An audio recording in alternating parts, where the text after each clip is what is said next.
Bien, mis hermanos, les invito a que abran sus Biblias conmigo en la primera carta del apóstol Juan.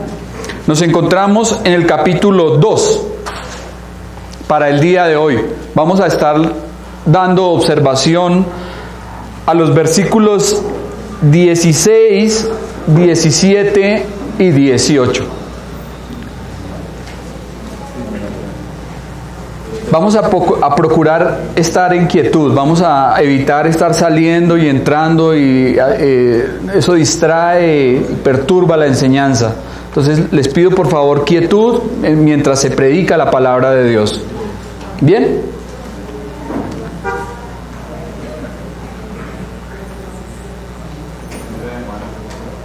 Primera de Juan, capítulo 2, versículo 16, 17 y 18. Si lo tiene puede decir amén.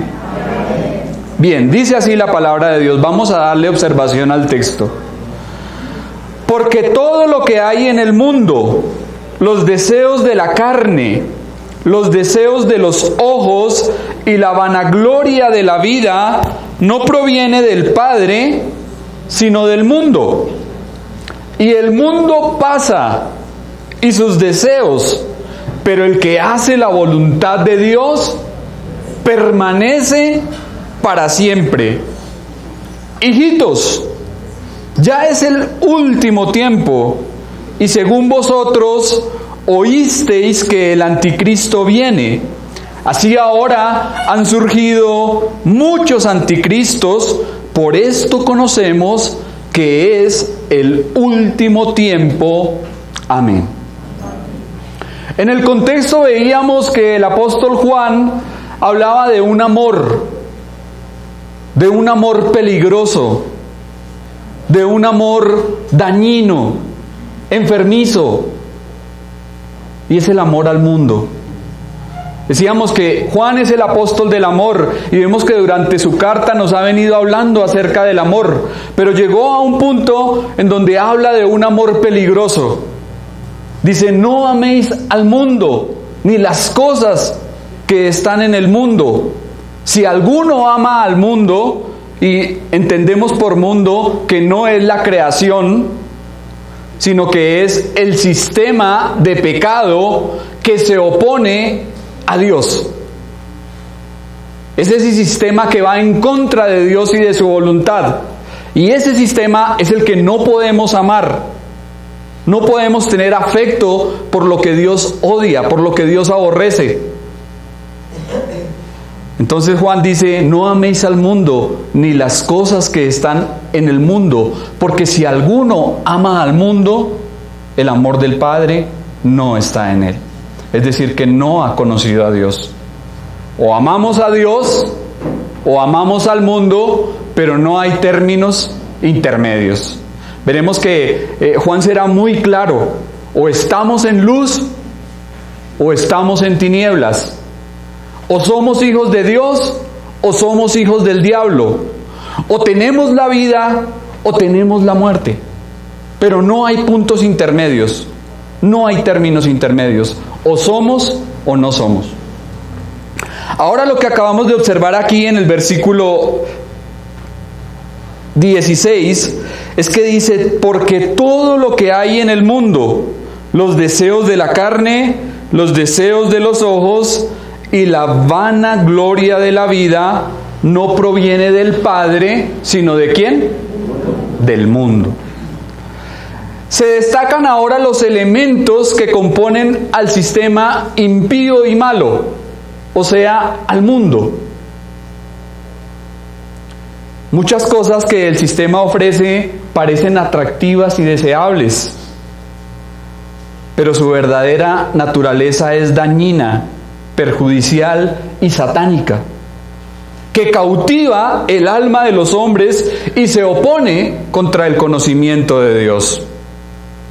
Lo primero que Juan menciona son los deseos de la carne. ¿Qué será esto? ¿Las ganas de comer churrasco ahorita a las 12:30? ¿Un buen churrasco con guacamole y papa francesa? ¡Wow! Ya mejor acabemos el culto y salimos al restaurante. ¿Cuáles serán estos deseos de la carne? ¿A qué se refiere aquí Juan cuando habla de los deseos de la carne?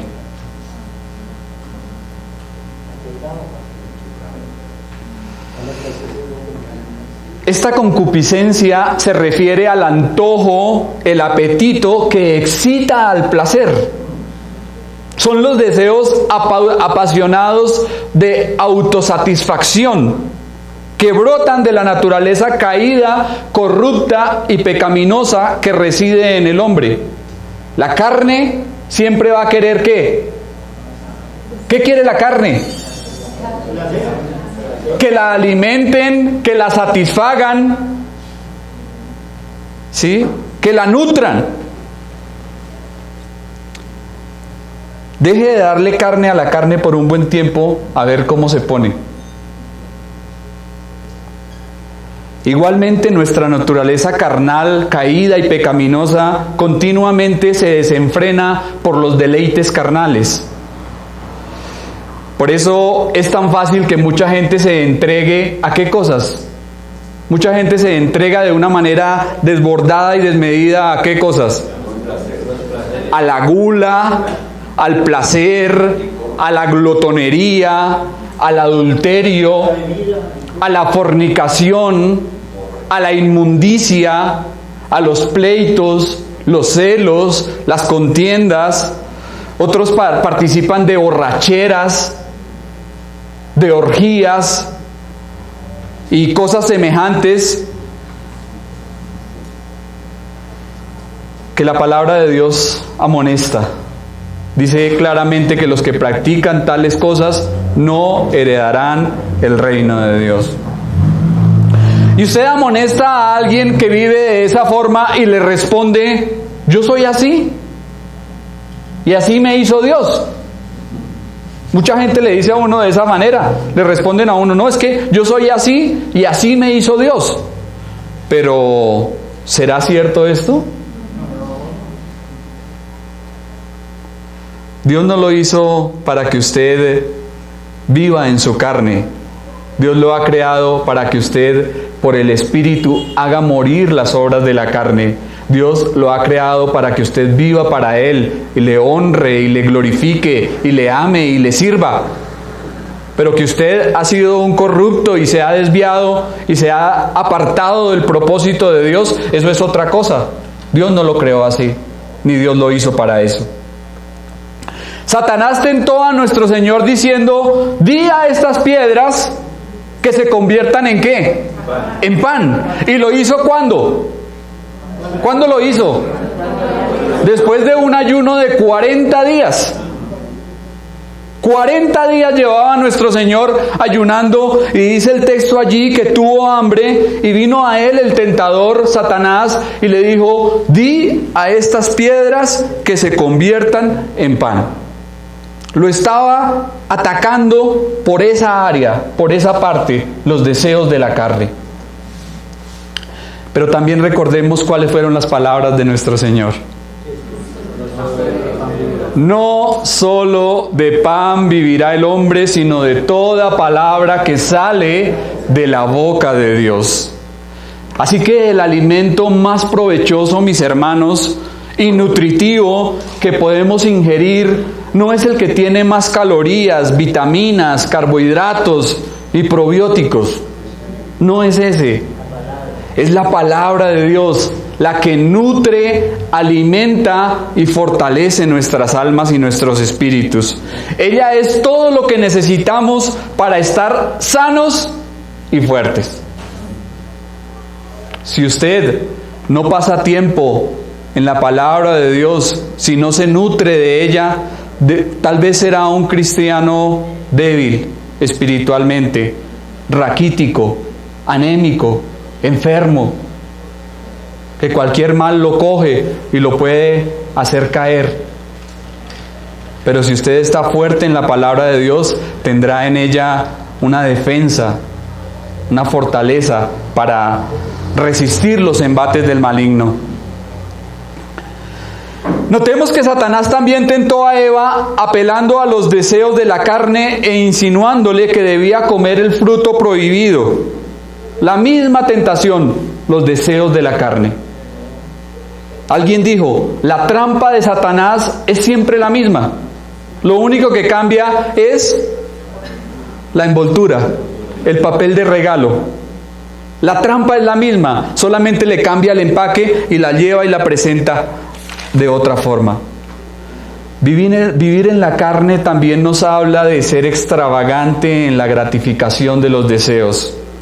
Mucha gente vive de una manera egoísta, solamente piensan en ellos, en satisfacerse, en llenarse, en estar bien, no piensan en los demás. B. Los deseos de los ojos. El enemigo usa los ojos como la avenida estratégica para incitar a los deseos erróneos. Un adagio popular dice, todo entra por los ojos. Y esa es la estrategia que utiliza el marketing y la publicidad. A usted le dicen, mire, tiene que tener estos zapatos, tiene que comprarlos, porque el día que los compre y se los ponga, ese día va a ser un hombre feliz y satisfecho. Y lo mismo lo hacen con el reloj, con el vestido, con el carro, ¿sí? Con todo. Esa es la estrategia del marketing y de la publicidad. Presentan a un vaquero allí con su sombrero montado sobre el caballo, fumándose un tabaco allí, y se siente un ambiente de libertad y de hombría fumándose ese cigarrillo. Pero nunca le van a mostrar a un enfermo de cáncer en un hospital muriendo por el cigarrillo. ¿Se da cuenta? Esa es la estrategia de ventas de la publicidad. Todo entra por los ojos. Y es los deseos de los ojos. Ahora, mire usted que Satanás presenta cosas bonitas, agradables, en apariencia vistosas, hermosas, atrayentes, seductivas. Satanás nunca lo va a tentar a usted con algo feo. De eso puede estar completamente seguro. Siempre le va a poner ¿qué? ¿Qué cosas? Cosas bonitas, atractivas, deseables, agradables y codiciables. Codiciables. Todos tenemos la tendencia a ser cautivados por las apariencias, las cosas externas, la belleza, el derroche y la hermosura. Satanás le mostró a Cristo los reinos de la tierra y del mundo y la gloria de ellos. Pero ¿qué le dijo el Señor a esta tentación de los deseos de los ojos? ¿Cuál fue la respuesta de Cristo? Vete, Satanás, porque escrito está, al Señor tu Dios adorarás y a Él solo servirás.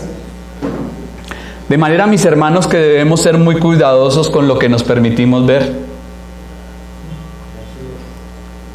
¿Qué se está usted permitiendo ver en el internet, en la televisión, en el cine? ¿Qué cosas están entrando por sus ojos y están llegando a su vida? Todo lo que entra por nuestros ojos alimenta los malos deseos.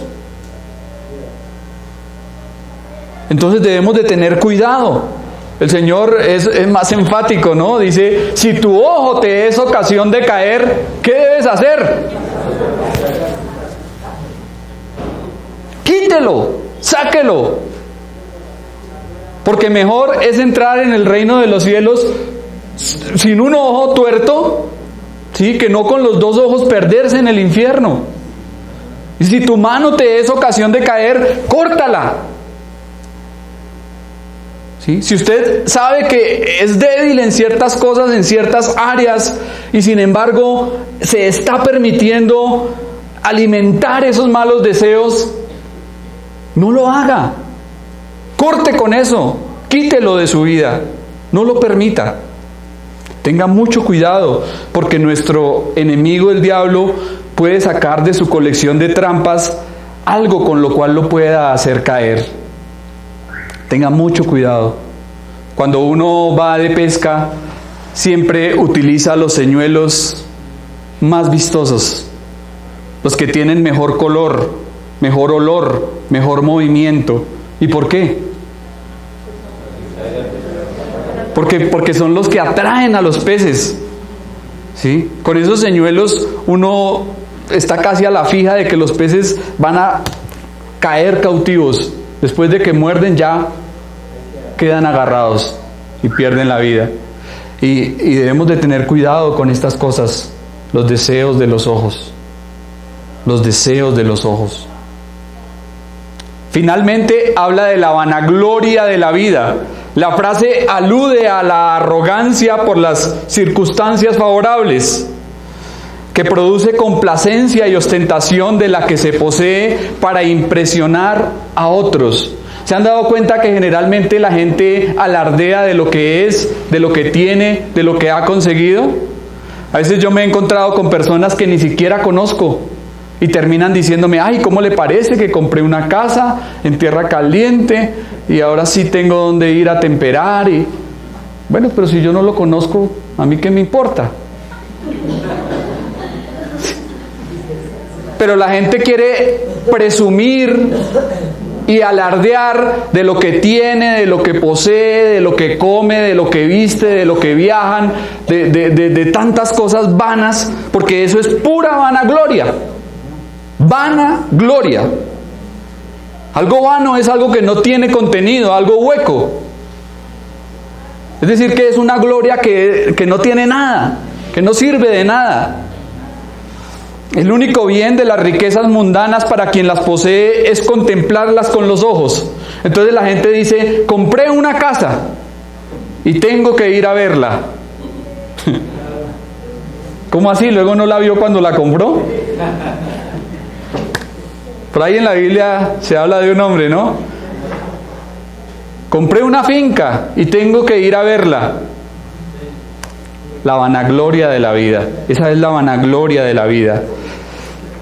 El diablo fue caracterizado por su presunción arrogante y es lo mismo que desea lograr en los hombres.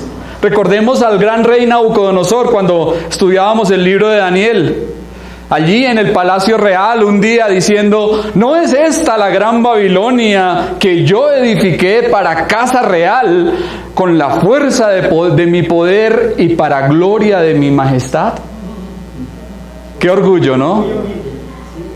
Qué soberbia, qué arrogancia, qué vanagloria. Satanás probó al Señor en esta área cuando le dijo, arrójate,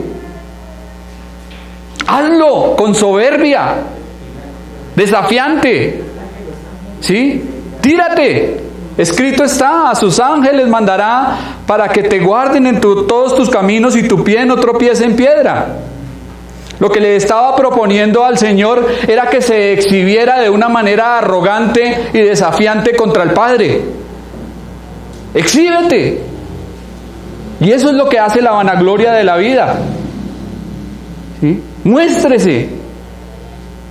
Compré este carro, tienen que ir a mirarlo. Venga, los invito. ¿Sí? Observen lo que he logrado. Esa es la vanagloria de la vida. Muchos desean honores, aplausos y reconocimiento. Se dan títulos. Lo que están haciendo hoy en día los falsos predicadores del Evangelio de la Prosperidad, dándose títulos. El apóstol, el reverendo, el doctor, el jerarca, el patriarca. Ya quisieran, mejor dicho, llamarse arcángeles o tal vez dioses. ¿Sí? ¿Por qué? Porque no se conforman con llamarse siervo inútil. No se conforman con poco, ¿sí? Con lo que realmente somos, porque no somos nada, ni valemos nada. Todo es de Dios y para la gloria de su nombre.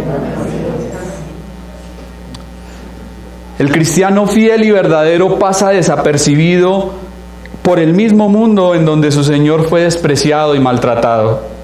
3 aspectos mencionados hacen parte del mundo y no provienen del Padre: los deseos de los ojos, los deseos de la carne y la vanagloria de este mundo.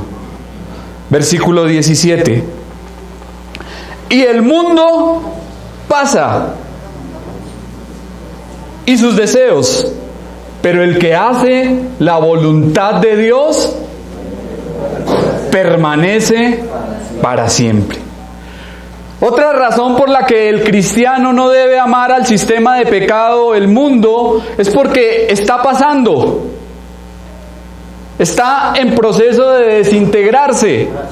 Su carácter es temporal y se encuentra en un proceso continuo de desintegración. Va encaminándose hacia la destrucción. El mundo está pasando. Está pasando, es lo que dice el texto original. Está pasando. Concentrarse en este mundo es como poner todo su capital en un negocio que se hunde en la bancarrota. David Murcia Guzmán, ¿saben quién es? Fue el creador y principal accionista y representante legal de la empresa conocida como DMG, una captadora ilegal de dinero, la cual robó más de 1 billón de pesos a los colombianos. Hacia el año 2008, las personas vendían sus propiedades, fincas, casas, vehículos, con la idea de reunir todo el dinero efectivo posible que pudiesen para invertirlo en DMG. Hacían filas por cuadras enteras.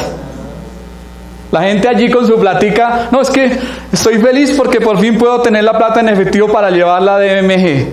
Hacían filas, horas allá asoleándose, las cuadras daban la vuelta de los edificios, yo me acuerdo, para involucrarse en la pirámide que a los 2 meses les devolvería su dinero multiplicado. Invertían 5 millones, a los 2 meses les daban 10. Si invertían 100 millones, a los 2 meses les daban 200. Si invertía 500 millones, a los 2 meses le daban 1000. Imagínense. ¿Quién no quería estar en eso? Y recuerdo que por esos días alguien fue a visitar a mi madre para aconsejarle que invirtiera sus ahorros en DMG. Y mi madre respondió citando la palabra. Ella venció esa tentación citando la palabra y le dijo: las riquezas que se adquieren deprisa al principio, al final no serán bendecidas. Y sin embargo, muchos hermanos, pastores, cristianos, allá estaban haciendo la fila. Muchos cristianos conocidos allá estaban haciendo fila para invertir en DMG, en ese negocio ilegal. El 13 de noviembre del año 2008, la pirámide más grande y más famosa de Colombia fue intervenida por la Superintendencia de Sociedades y luego David Murcia fue capturado para ser extraditado a los Estados Unidos por lavado de activos. En 2019 regresó a Colombia para cumplir una condena de 22 años. Y a las personas que vendieron todo lo que tenían para invertirlo en DMG, se les veía haciendo fila en los parques para recibir la módica suma de 170,000 pesos.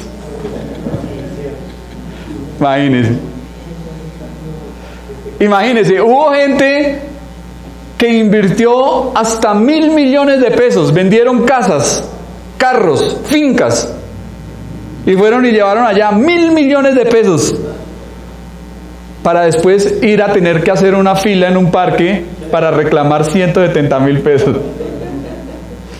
Hubo gente que se suicidó.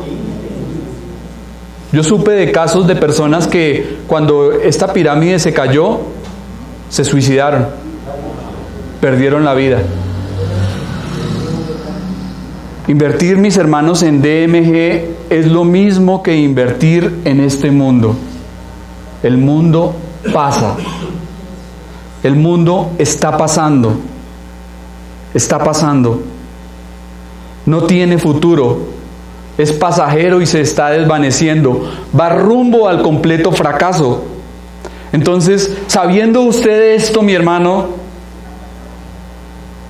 ¿cómo puede perseverar en invertir en algo que está pasando?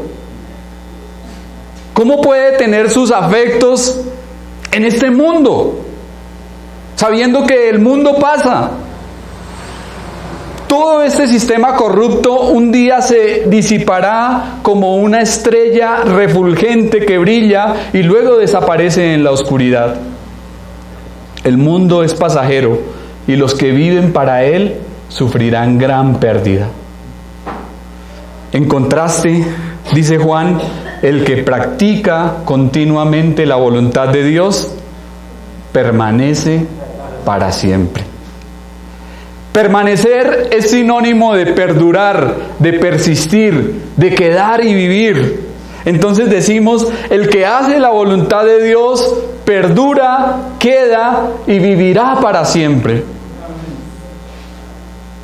Mientras que la presente edad está rumbo a la perdición, los que siguen la voluntad de Dios, que permanecen en el inmutable, son parte de su pueblo eternamente. La gente del mundo está condenada a la desilusión. En contraste, el que pertenece a Dios tiene un gozo y una paz que nunca se acaba.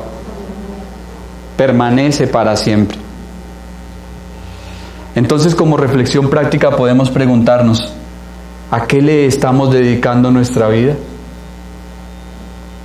¿Para qué trabajamos? ¿Para qué estamos ahorrando? ¿Qué es lo que deseamos? ¿Dónde está nuestro tesoro? Porque el Señor dice, en donde esté vuestro tesoro, allí también estará vuestro corazón. Si usted tiene su tesoro en esta vida, en este mundo, en esta tierra, aquí y ahora, tal vez no lo tiene en la eternidad para con Dios. Pero si usted está atesorando para lo eterno, para lo trascendente, para lo verdaderamente importante, allí estará también. ¿Nuestros afectos están en el sistema o están en hacer la voluntad de Dios? El mundo y todo lo que en él hay es como un barco que se está hundiendo y tiene las horas contadas. Estaba escuchando enseñanzas acerca de este pasaje y alguien hablaba acerca del Titanic, ese barco colosal, impresionante, con compartimentos, mejor dicho, fue una cosa impresionante lo que se hizo allí, todo lo que tenía, todas esas bodegas, todo lo que la capacidad que podía llevar de personas, salones, juegos, piscinas, bueno, había de todo en ese gran barco. Decían que nadie lo podía hundir, que nadie lo podía hundir, y sin embargo, cuando atravesó contra ese iceberg, lo abrió y ese gran barco se hundió. Y aquella noche, mientras se hundía, muchos estaban allí en la cubierta gritando, otros estaban cantando. Hubo un hombre, hubo un predicador, estaba allí compartiendo la palabra de Dios en el tiempo que duró en hundirse el barco. Y este hombre les decía, porque hubo un sobreviviente, hubo alguien que logró salvarse de la tragedia, y este hombre llegó a Cristo por la predicación de este hombre, y le preguntó, ¿ya eres salvo? ¿Ya eres salvo? Y el hombre respondió, la verdad no. El predicador lo miró nuevamente y le dijo: cree en el Señor Jesucristo y serás salvo. Ese era su mensaje a todos: cree en el Señor Jesucristo y serás salvo. Y esa noche aquel predicador murió en las frías aguas del océano porque le dio su chaleco salvavidas a otro hombre para que se salvara, pero él murió.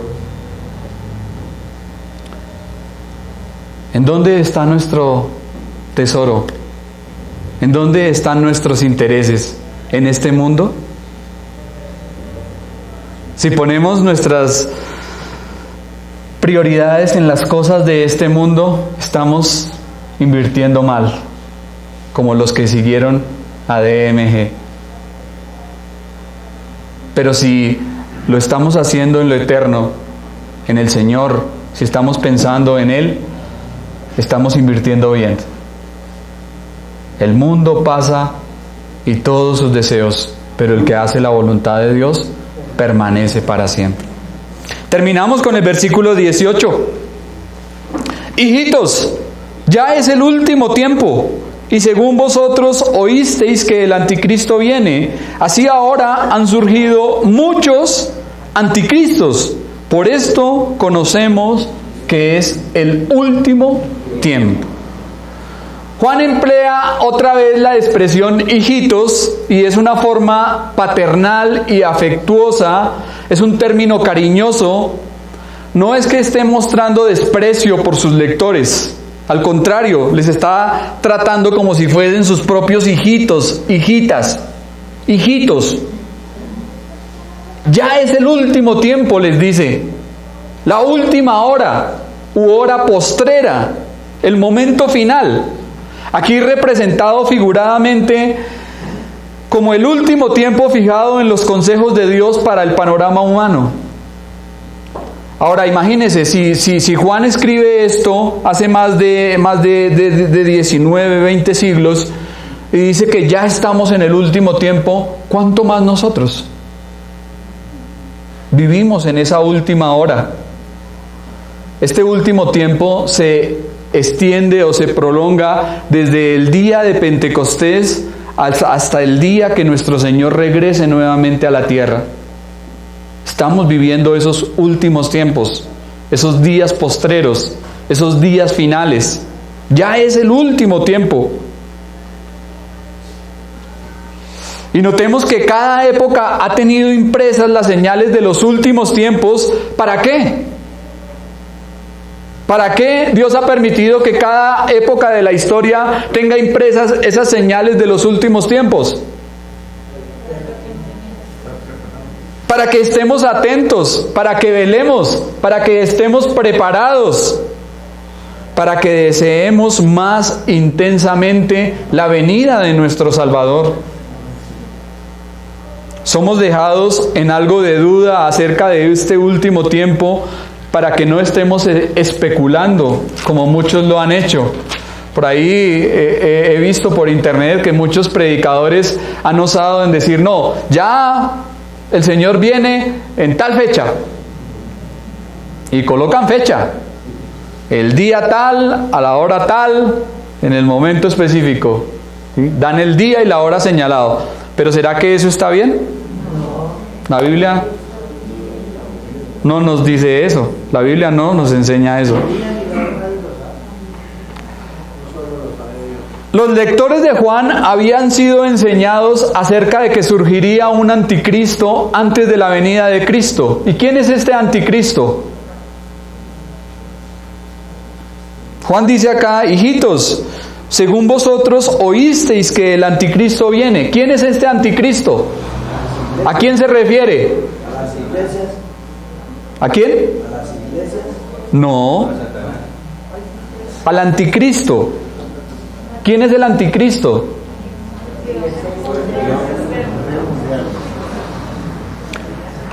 Es el gran rival o antagonista de Cristo, el hombre de pecado e hijo de perdición.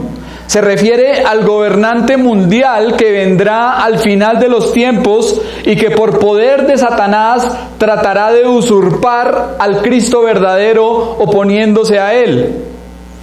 Dice el apóstol que él se sentará en el templo de Dios como Dios, haciéndose pasar por Dios.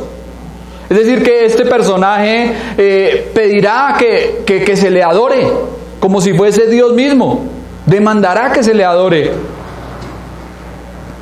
Según las Escrituras, el anticristo aparecerá como el último perseguidor del pueblo de Dios y será pretencioso.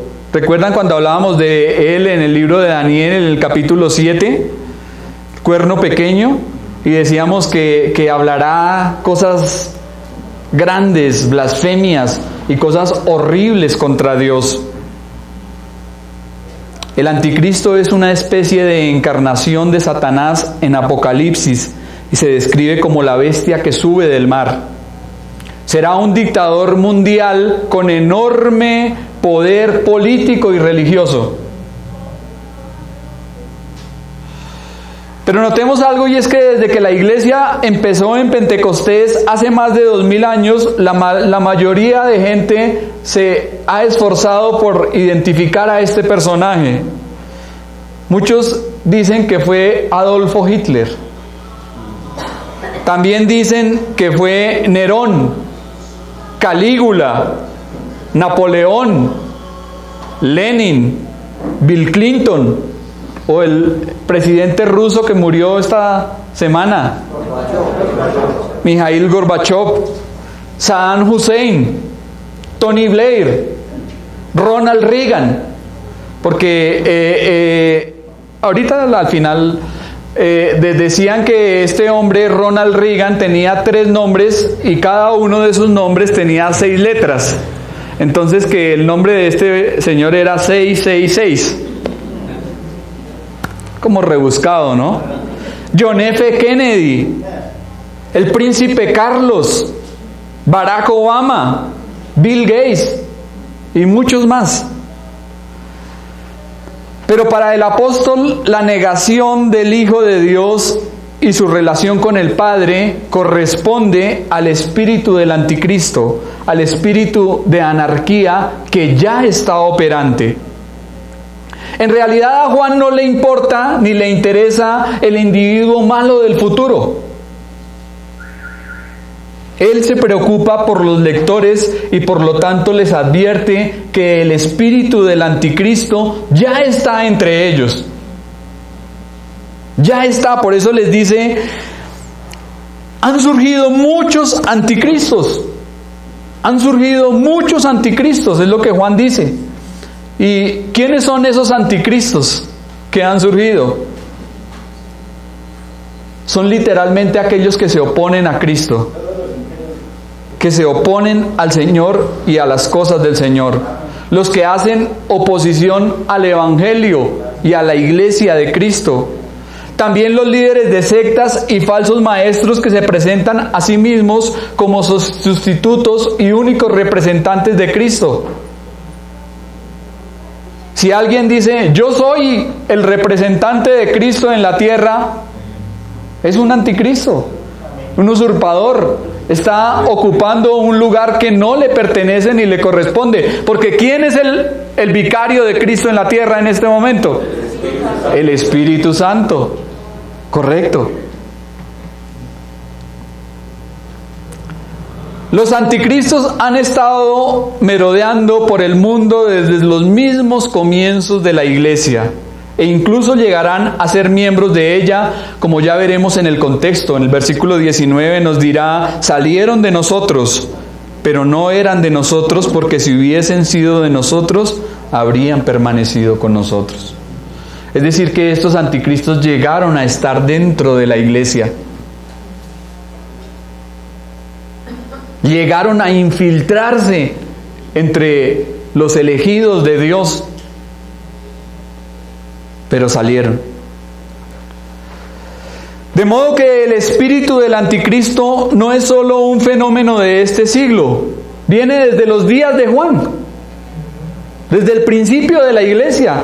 ha estado allí operante. El espíritu del anticristo se ha movido y se ha manifestado desde el comienzo, desde el principio. Pero es destacable que los tiempos en que vivimos están caracterizados por la existencia de muchos anticristos. Sectas negadoras de Cristo. ¿Como cuáles? ¿Cuáles son los anticristos modernos? Testigos de Jehová, arrianos modernos. Son los arrianos modernos. Los judio-mesiánicos, que también niegan al Señor. Los de la ciencia cristiana. Los gnósticos. Los rosacruces. El deísmo. Los jesusolos. Mire usted cuántas sectas, cuántos grupos que niegan al Señor. O bien niegan su divinidad o niegan su humanidad. Decir que Jesucristo no es el Dios hecho hombre es ser anticristo. Es ser anticristo.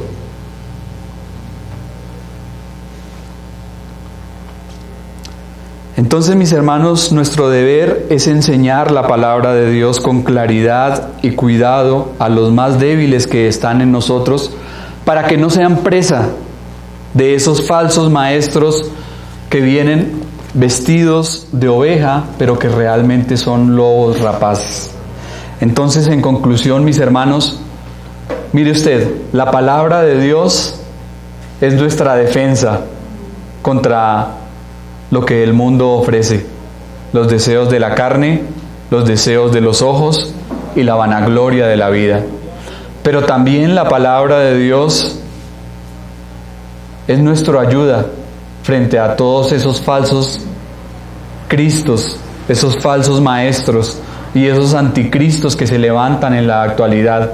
¿Por qué? Porque por medio de la palabra podemos refutarles, podemos debatirles y decirles: no, Señor, no es lo que usted está diciendo, no es lo que usted está enseñando, porque la palabra de Dios dice, porque escrito está.